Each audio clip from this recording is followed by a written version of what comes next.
नमस्कार दोस्तों।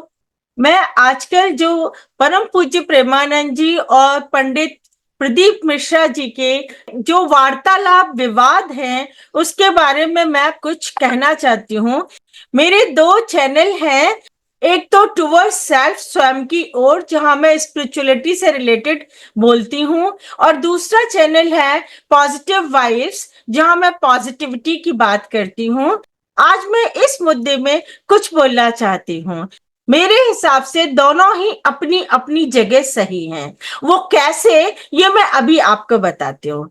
देखिए, जो पंडित प्रदीप मिश्रा जी कह रहे हैं वो बता रहे हैं राधा जी का फिजिकल स्वरूप, जो उनका फिजिकल स्वरूप है, कहाँ उन्होंने वो पैदा हुई, कहाँ बड़ी हुई, किनके साथ विवाह हुआ, वो सब उनके फिजिकल स्वरूप की बात है। और जो परम पूज्य प्रेमानंद जी जो बात कर रहे हैं वो उनका जो आत्म स्वरूप है उसकी बात कर रहे हैं। वो आत्म स्वरूप से वो कृष्ण की ही आह्लादनी शक्ति है, कृष्ण की ही, कृष्ण में है और उनमें कोई अंतर नहीं है। और कृष्ण ही राधे है, राधे ही कृष्ण है, राधे और कृष्ण में कोई अंतर नहीं है। तो परम पूज्य प्रेमानंद जी भी वो अपनी जगह सही कह रहे हैं। उस परम तत्व आत्म स्वरूप कृष्ण की आह्लादनी शक्ति की बात कर रहे हैं। इधर जो पंडित प्रदीप मिश्रा जी हैं वो उनके फिजिकल स्वरूप की बात कर रहे हैं। देखिए, दोनों में अंतर है। एक कथावाचक है, एक संत है। कथा जो कही जाती है वो अपने पुराणों के आधार पे कथा स्वरूप, वो कहानी के स्वरूप कहा जाता है जिसमें फिजिकल स्वरूप का वर्णन आता है, तो वो भी सही है। और दूसरी तरफ जो प्रेमानंद जी महाराज जो है वो संत हैं। जो संत जो रियलाइज करते हैं वो उनके आत्म स्वरूप को रियलाइज करते हैं, जो कि आह्लादनी शक्ति है प्रभु कृष्ण।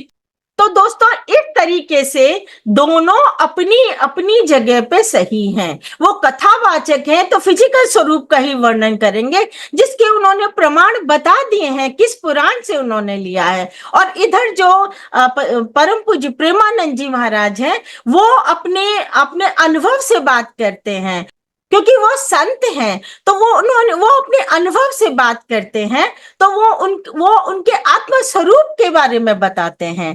तो यहाँ ये थोड़ा सा कम्युनिकेशन गैप है। तो बाकी अपनी अपनी जगह दोनों सही हैं। यहाँ पे एक और मुद्दा बहुत जोरों से उठ रहा है कि क्या इन कथावाचकों को बिना रियलाइज किए बोलने की अनुमति देनी चाहिए या नहीं देनी चाहिए। तो मैं कहती हूँ कि परम पूज्य प्रेमानंद जी जैसे रियलाइज्ड संत कितने हैं और उनमें से भी कितने प्रकट हैं।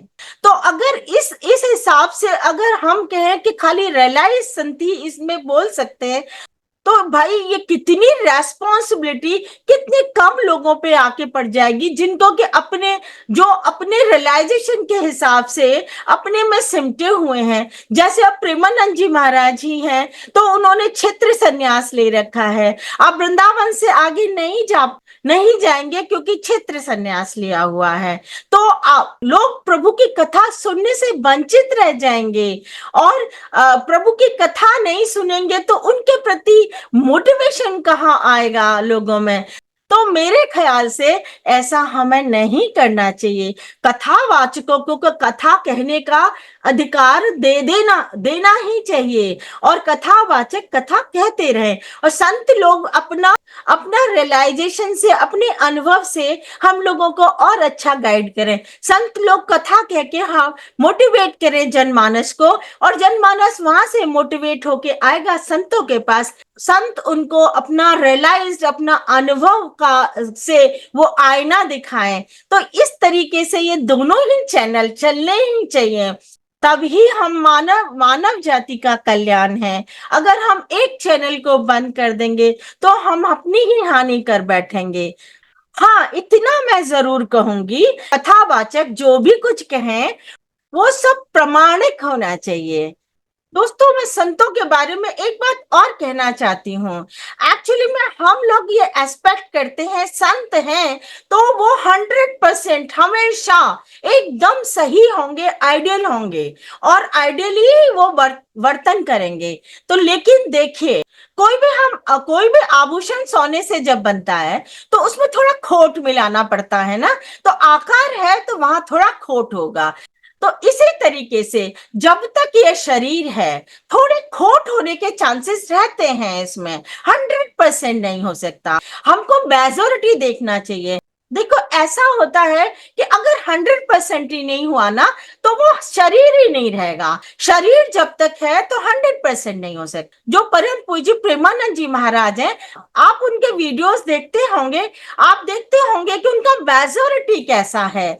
आज के टाइम पे वो एक बहुत बहुत अच्छे संत हैं जो अपने से विचलित नहीं होते हैं दोस्तों। लेकिन अगर एक बार उन्होंने ऐसे कह दिया कहे कि तू नर्क में चला जाएगा या तेरा बुरा होगा, हमारी कोई औकात नहीं है। हम क्या हैं? हम दास हैं प्रभु के।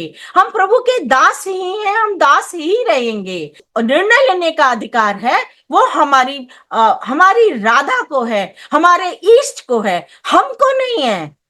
और ये जो प्राणी हैं वो सब क्या हैं? वो सब हमारे राधा के ही, हमारे ईस्ट ही तो हैं। वो सब हमारे ईस्ट हैं, वो उन्हीं के ही तो जीव हैं। वो उनमें विराजमान है भाई। हम कैसे किसी से दुर्वचन बोल सकते हैं? हम किसी से दुर्वचन नहीं बोल सकते।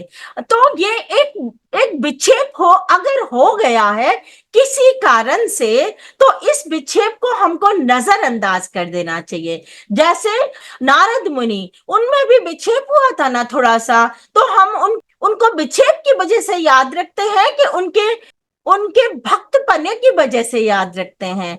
जो मेजोरिटी पार्ट है वो उनका देखना चाहिए कि मेजोरिटी पार्ट कैसा है। देखिए, वो पंडित प्रदीप मिश्रा जी तो भागवत की कथा कहते हैं, शिव पुराण कहते हैं, लोगों को मोटिवेट कर रहे हैं, प्रभु की भक्ति की तरफ ले जा रहे हैं। अरे भाई, दुनिया में तो ऐसे ऐसे लोग भी हैं जो कि बहुत दुराचरण भी करते हैं और दुर्व्यवहार भी करते होते हैं। तो उनके लिए क्या कहेंगे हम? वो कहाँ जाएंगे? अरे ना बाबा, हमको किसी के लिए कुछ नहीं कहना। सब अपने अपने हिसाब से, सब जीवों का अपना अपना हिसाब चल रहा है और सब जीवों में प्रभु विराजमान है। हमें किसी के लिए कोई दुर्वचन कहने का कोई अधिकार नहीं है। वो जाने, उसकी दुनिया जाने। वो हम हमको तो हमारे लिए, और कोई हमसे कोई समझना चाहे, अगर जो हमको आता है हम बता सकते हैं। लेकिन गुस्सा होने का, दुर्वचन बोलने का हमको बिल्कुल कोई अधिकार नहीं है। तो ये मैं कहना चाहूंगी। तो ये थोड़ा सा विक्षेप हुआ था। पर हम लोग क्या करते हैं? हम उस विक्षेप को लेके उसको हाइप कर देते होते हैं। जो परम पूज्य प्रेमानंद जी महाराज का, जो इतने लोगों को वो मोटिवेट कर रहे हैं, सही ज्ञान दे रहे हैं अपने अनुभव से, उस चीज को हम कैसे नजरअंदाज कर सकते हैं? मेजोरिटी पोर्शन, बल्कि मैं कहूं, मैंने एक भी उनका ऐसा वीडियो नहीं देखा जिसमें उनको गुस्सा आया हो। अगर पहली बार आ भी गया है तो can't we ignore that? Majority portion देखिए आप उनका। ये हमारी दृष्टि होनी चाहिए कि हम उस पॉजिटिव पॉइंट्स को लें। हम उनके मेजोरिटी जो उनका बिहेवियर है उसको हमें हाईलाइट करना चाहिए। अगर हम ये करना सीख जाएंगे तो हम बहुत सारे हमारे सनातनियों के ऊपर जो हम आक्षेप लगाते हैं वो हम आक्षेप लगाना बंद कर देंगे। और हम उनसे जो मेजोरिटी टाइम पे जो ज्ञान की गंगा बहती है उसको हम लेके हम अपना पॉजिटिव, हम अपना कुछ भला कर पाएंगे। तो मेरे को लगता है कि हमें, चाहे वो संत हों जैसे परम पूज्य प्रेमानंद जी महाराज, जो रियलाइज्ड संत हैं, जो अनुभवी संत हैं, जिन्होंने अनुभव की है, अपने ईष्ट की शक्ति को, अपने ईष्ट को अनुभव किया है, और चाहे पंडित प्रदीप मिश्रा जी जैसे कथावाचक हैं, हम इन लोगों का पॉजिटिव ग्रहण करें। जो ये हमको पॉजिटिव चीजें समझाना चाह रहे हैं वो हम ग्रहण करें।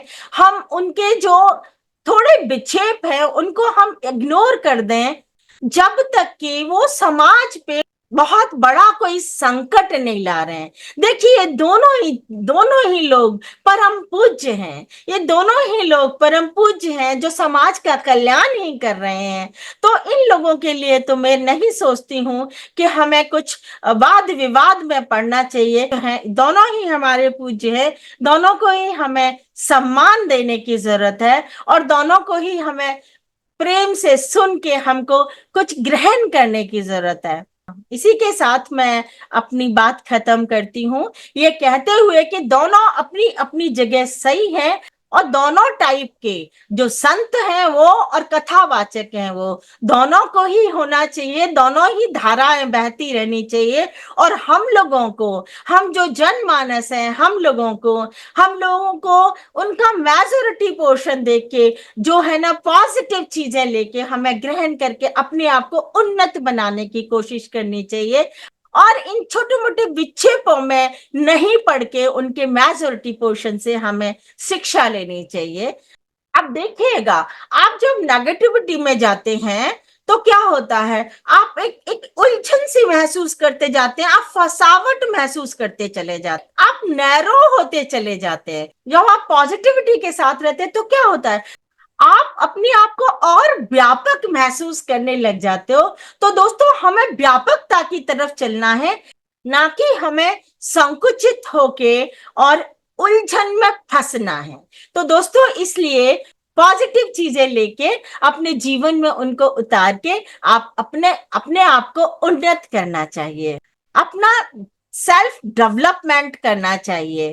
तो दोस्तों, I think we should choose the positivity. Okay, bye.